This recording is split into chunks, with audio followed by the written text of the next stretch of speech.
Hello everyone, it's been a while, but this is Happy, the Crafty Chemist, and this is a Friyay Whips and Hauls. And because it's been a while, there's a little bit of variety of things that I want to show you. I don't have very much as far as hauls go for coloring, but I did get the Faber-Castell 36 Polychromos colored pencil set, and that was because it was like $40, and I thought, well, I can afford that, so that seemed like a good amount. And I've pretty much used nothing but these since I got them, and you can see that some of them are used a little bit. I only had 2 from before, and they are not part of this 36 set.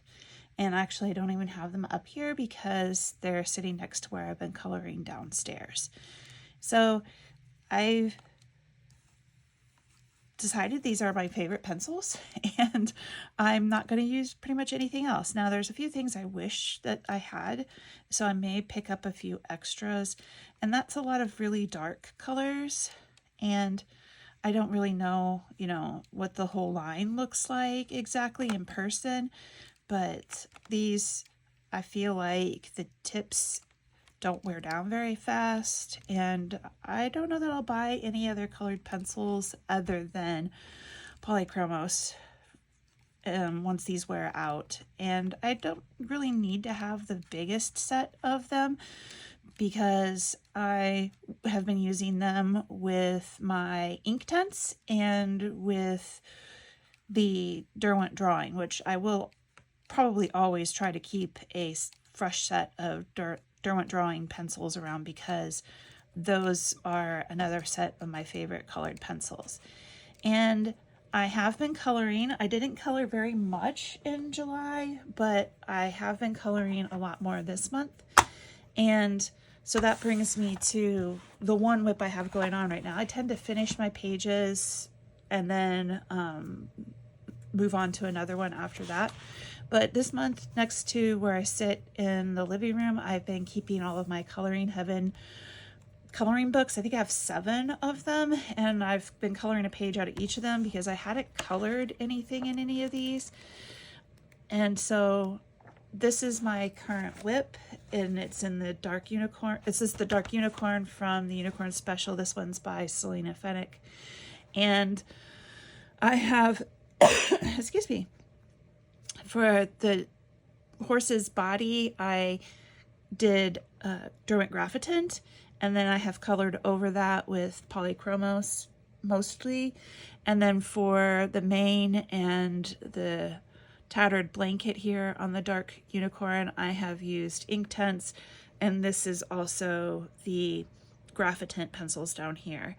And this is Inktense as well. So I'm working on that. I want to darken up that mane a lot so that I have my perfect dark unicorn. But I gotta say that I think that the Coloring Heaven books, I really like their paper a lot, even with using Inktense. And you can see I didn't put anything in between the pages, so some of the ink from this page has been transferred over here. But I've been using water-based things on here, and some of it quite heavily, and only a teensy bit has even bled through the page. So, even on areas where there's quite dark things, like the unicorn's horn and other areas, it's not bleeding through. And the paper can take a lot of layers of color, and I don't know that it's easy to tell in the video, but I do have a lot of layers going on the body of the unicorn. So this is my, we'll say, one whip that I have going right now. I do have plans for coloring in the Elements one next, and this is my first one for the Unicorn Special. The other purchase that I have made recently was these 8 watercolors from, looks like I put it through another one in here that I did not buy. But these 8 watercolors here, I bought them at Michael's, and I got them so that I could work in one of my watercolor workbooks so I could have like the set of colors that they're saying. I'm still working on getting the right set, but it was like buy one, get one free, I want to say, on the Windsor Cotmans, or maybe it was buy one, get one half, and it was these two were like on clearance. That's it. The Indian Red and Cadmium Red from Academy were on clearance. So I have made myself up a little palette for these watercolors, and I've been trying to learn a little bit better watercolor stuff. So I'll have to share that when I do some completed projects pages later. So I got Ivory Black, Ultramarine, which I found out when I got home that I already had a French Ultramarine of Winsor & Newton in the Series 2. These are Series 1. But Burnt Umber, Indigo, Sap Green. And I'm trying to find a nice rose color. Another one I'm trying to find is a light yellow. And I just have not found any colors that I like that are light yellow. I have like 4 more that I would need to complete the recommended set. Another thing I'm having trouble with is finding a right color of Payne's Gray. So that's all I have as far as coloring kinds of things go. I'll do some haul stuff for like my knitting and fiber hauls because I, in the last 2 months, have gone to, well, like last month in July, I was in Maine and Texas, and I live in the middle of all of that. So I mostly traveled in July, and it wasn't necessarily pleasure travel, but I did have some opportunities to meet up with some people or to visit some crafting shops that I don't normally get a chance to. Like for instance, at Michael's, I got these watercolors in Texas. We don't have a Michael's where I live. I live in a pretty rural place. And I went to Port Fiber in Portland, Maine with a friend of mine. And I picked up this hand spun cotton yarn, and this is a pretty small skein. It's only 50 grams, so it has 227 yards, and it is just really pretty. It's got some dog hair on it, or cat hair, I don't know, whatever is around here in my craft room. But it's very, very soft, and I'm pretty excited to have it. But this particular yarn is spun by a group of spinners called Cashmere People, and each skein has the picture and the name of the spinner. So this is, and it's from Tajikistan. So this spinner's name is Gulchahara, and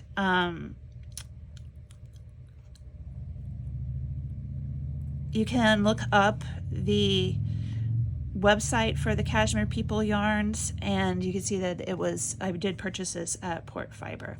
They have a bunch of different lines of yarn that they sell there, and I got this because I have sort of been obsessed with spinning. That's flax. Cotton yarn this summer, and I really do need to finish it up. I have so many knitting whips that it's kind of ridiculous, and I want to make other things, but I need to really force myself to finish some things first.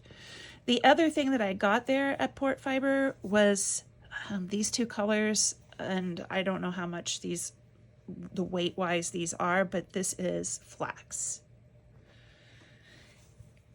So this is what flax looks like before it is spun, and after it is spun, it is called linen, and it's got these long bast fibers to them, and it's dyed a little bit like dyeing cotton. So like how you would tie-dye a t-shirt, you can use those same dyes for dyeing flax. And I have quite a bit of unspun linen or flax that I need to work on spinning into linen. It is so wonderful. I like it blended in with other fibers and things as well. So those are oh no, I have one more haul. That's the haul from Maine.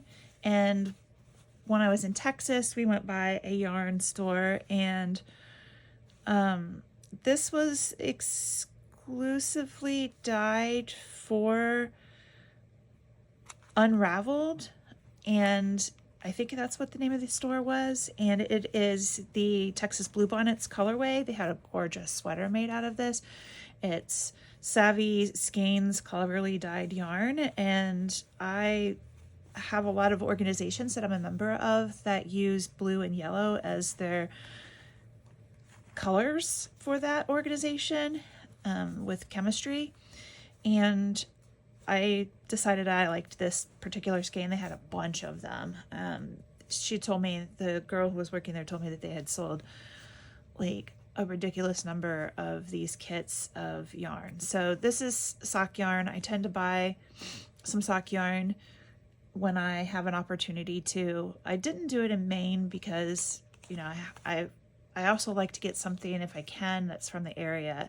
And since this Cashmere People yarn is kind of like exclusive to Port Fiber, not really exclusive because there's other places in the US that sell it, but it's a special thing that they have there, and they had a lot of it. I got the cotton yarn there, and then I went for the sock yarn because you can always knit socks or something else with it. It fits into a lot of different projects very easily. So as far as knitting goes, I do have a whip that I have been working on. I'm trying to get myself to finish, you know, this Ixchel sweater that I started forever ago, and I'm hoping that it'll still fit me because I'm a little bit bigger than I was when I started it. I have joined a gym, and I'm trying to get back into working out a lot more so that I can get this to fit and make sure it'll still fit. But I have about 5 more rows to do on this part of the pattern before I go into like the last color work part of the sweater, and then obviously I still have some sleeves to put on it. I'd like to I'm going to state my goal. I'd like to have this finished by Halloween so that I can wear it around that time of the year when it gets dark and cooler. No, I'll say that. I'll save that for a minute. I did have a couple of spins in progress that I've been working on. So those are whips for spinning. I took this spindle with me to Maine and to Texas, and I actually don't know where I put the parts that I've finished, and because I know that they're around here somewhere, but it's very brightly dyed wool. I'm trying to remember what it was. And I've been spinning it on this Jalgan style spindle, and it makes these nice little center pull balls, and just enjoying the colors that come off of it. They're a little bit lighter on the spun fiber than they are on the braid. And the other whip that I have for spinning right now that I can share with you is this here. Comes from my electric eel wheel Nano 2, and this is very, very I'm hoping for a lace weight yarn when I get done with it, so you can see it's very fine right now.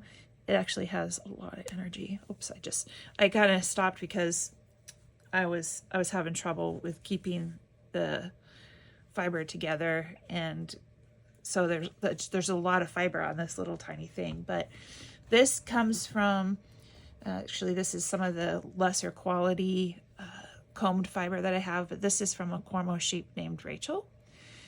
I got to name her when I saw her born, and it's her first shearing, and the fiber is not the best. It's not like really high quality fiber, but this is after it has been washed and carded and combed, and then also I've done, because it's so fine of a fiber, I have to do some finger picking to get this apart. So I do have somewhere here a skein that I made out of just this stuff as like just to try it out.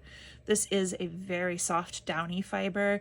It has a tiny little crimp to it, and it has a tiny micron thickness for each individual fiber, and it's so soft. And I'm hoping that this will make a nice little lace weight, that I can combine with something else for very lightweight and like gauzy kind of garments or shawls, because you can do that with like Shetland and stuff too. So that's a spin that I have going on. I also have joined it, and I'll put an image of it here on Ravelry. There's a bingo thing going on being hosted by Zummy, and it's kind of for whips. I've been working with another group called Sweets Off the Wheel, knitting on whips, and this is one of the things that I plan to do. I spun this yarn in 2015, and it is a long gradient called Robin's Egg. It goes from this really pretty turquoisey blue to this blue-gray color in one long gradient. And so this is hand spun yarn, and I want to make a cowl out of this book here. The cowls are not what they seem with that yarn, and I will be making the Laura cowl here. So it is with a long gradient. This is done with a fiber optic paint box kit. So I will just continue until I can get to the end of this skein of yarn and just make this cowl with it. It's not like I need more things around my neck, but it's perfect for like a one skein kind of project. The other one that I had been looking at was Josie, and Josie I like because it's less structured in how it stands up, but this is actually done a lot more like in solid color block kind of stripes, whereas this one was done as a gradient. So I think I'll go with the gradient, even though this is done with like 15 mini skeins. My thing here should look pretty nice because it's a nice long and very slow gradient over the full yardage. Now, the full paint box has like 450 yards, and I only have 350 yards, so mine may not be as tall, but I'll try to use every bit of this yarn that I can. So that'll be my next new cast on. The only thing I have done with it so far to make it a whip is that I've chosen the pattern that I want to use, and I wound the skein of yarn that I had into a cake. And I have a box of all this stuff. Is like stuff that I refuse to get rid of that I need to find projects for. And since this has been a yarn that's sitting around for 8 years completed, it is time to do something with it. And when it's done, if I either won't use it, don't like it, whatever, then I have a gift for somebody. And this will be good travel knitting for me, because taking a colorwork sweater is really just not, it's not the best. I'll say that. Yeah. All right, so then the other thing that I got when I was in Texas in San Antonio for the Futures swim meet that my son made it into while I was in Maine. He was at the sectional swim meet and got the fast enough time to get into Futures, and that meant that a week later we had to leave for San Antonio for him to be in a swim meet. And we went to Las Colchas, a quilt shop while we were there. It's another place that we went, and I bought this fabric, and I have already made it into a dress, and I'll show the dress. But this fabric is an Alexandre Henry print, and it has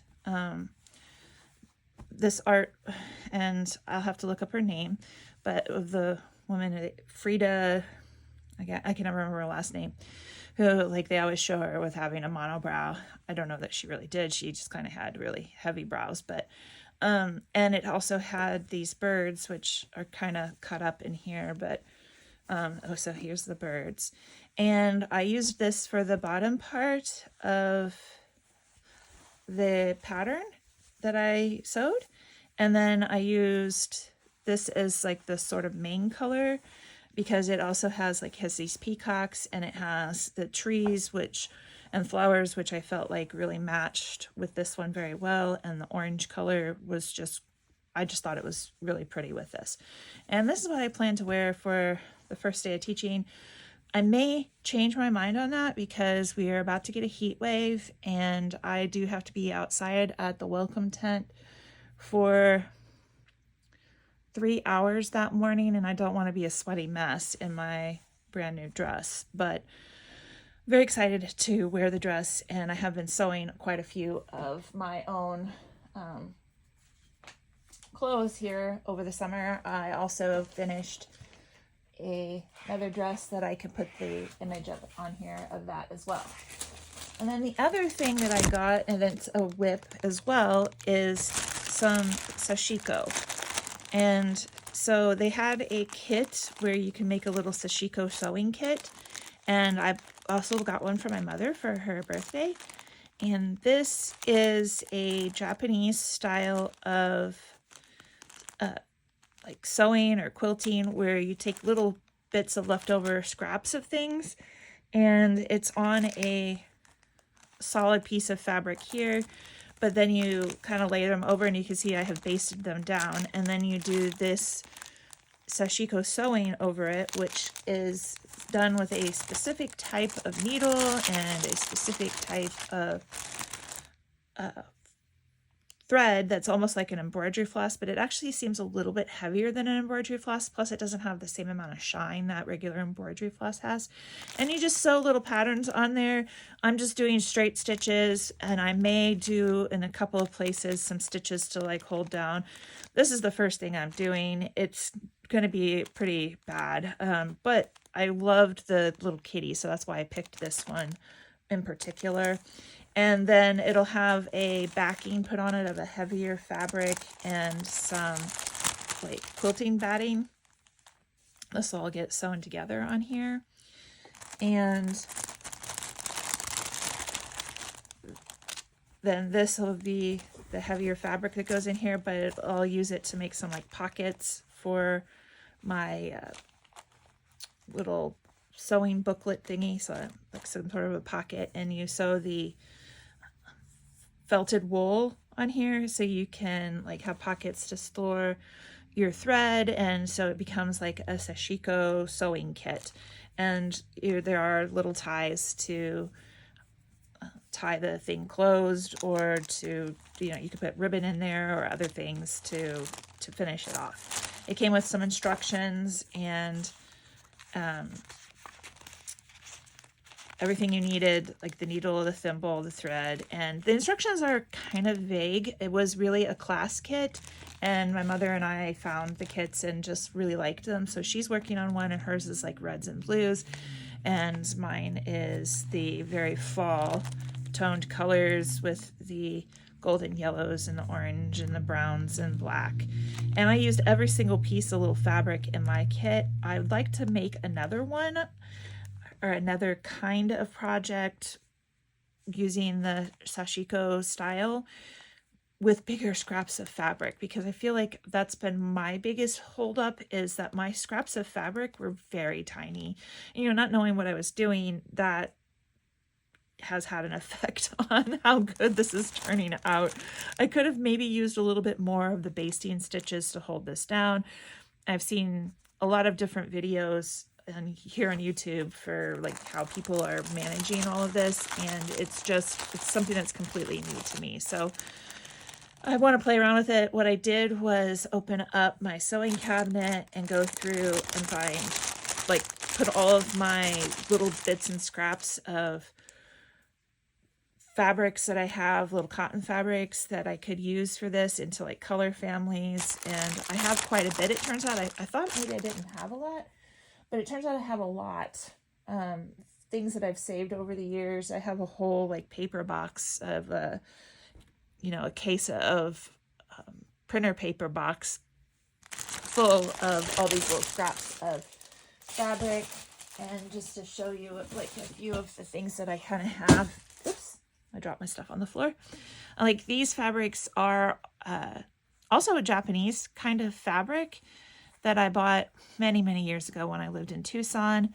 And I cut these out to make like quilt blocks. And I gotta say, I don't think quilting is really for me, but I like the other thing. But like, I have yards and yards of fat quarters and backers for little quilts, especially with the Japanese prints that I'm just never gonna do anything. So like I have 3 out of the 4 of this one for you can see how this quilt block would have turned out if I had actually gone forward with finishing it up.